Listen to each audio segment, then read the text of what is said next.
597 of the war in Gaza, the army offensive is intensifying, and the IDF announced that all standing army and infantry brigades have now been deployed to Gaza. In addition, a small number of reserves are also now deployed to Gaza. Even before the announcement, the army said that 5 divisions were operating in Gaza with tens of thousands of troops. Officials say the offensive will continue ramping up as long as Hamas refuses to agree to a hostage for ceasefire deal.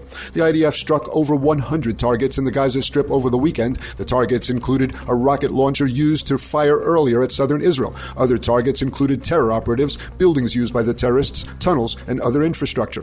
The ground forces killed numerous operatives and destroyed booby-trapped buildings, anti-tank launch posts, and tunnel infrastructure. Among those killed by the army were 6 Hamas gunmen who were looting humanitarian aid trucks. The army said Hamas was stealing food meant for children and families suffering from severe hunger. Strike on Iranian nuclear sites if U.S.-Iran talks fail to yield an agreement. Washington and Tehran completed a 5th round of inconclusive talks in Rome over the weekend.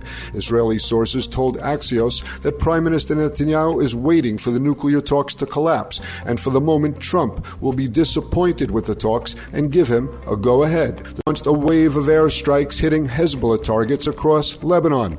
In the southern village of Tul, the IDF issued an evacuation warning, identifying a Hezbollah-linked building that stored munitions and launchers. After the site was hit, there were multiple strikes across the country. The army said it targeted Hezbollah military infrastructure, including rocket launchers and weapons depots, in blatant violation of the understandings between Israel and Lebanon. Lebanese sources say a Hezbollah operative was killed in a drone strike. Since then, Israel announced that a new system, sponsored by the United States and run by private contractors, will soon begin operations from distribution centers in the south of Gaza. But many details of how the system will work remain unclear.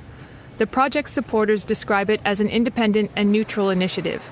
It is reported that Israeli officials first put forward the plan in the early stages of the conflict, deciding to sidestep the UN entirely.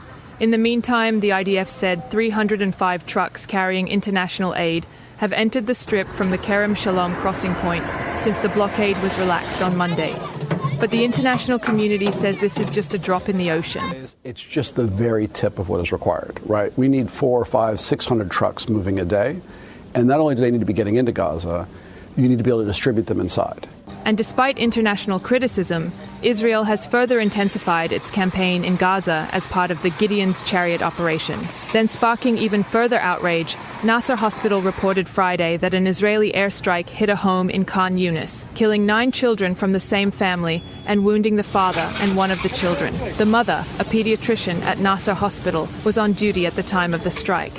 In response to the reports, the IDF confirmed it carried out a strike in Khan Yunis, saying it targeted several suspects identified at a building near where ground troops were operating, saying, quote, "The Khan Yunis area is a dangerous combat zone that the IDF ordered civilians to evacuate for their safety before the start of the operation," adding that the claim regarding harm to uninvolved civilians is under review.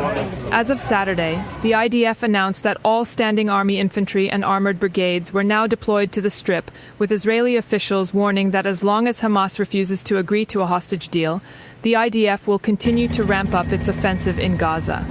For eternity. You can say goodbye to Gaza, like most likely, because I don't see any other choice. I hope that the plans of allowing Gazans to choose their future somewhere else, far away from trouble, I hope that this plan will go through. And in my opinion now, the operation on the ground translates to that.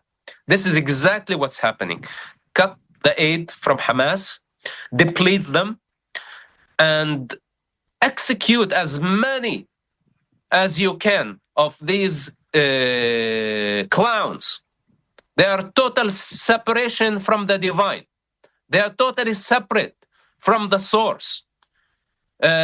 Totally lost in the rabbit hole of their delusion, causing harm to themselves, to their children, to other people's children, and to all those who choose to live and enjoy life. We don't want this. It's enough. Enough is enough. Thank you.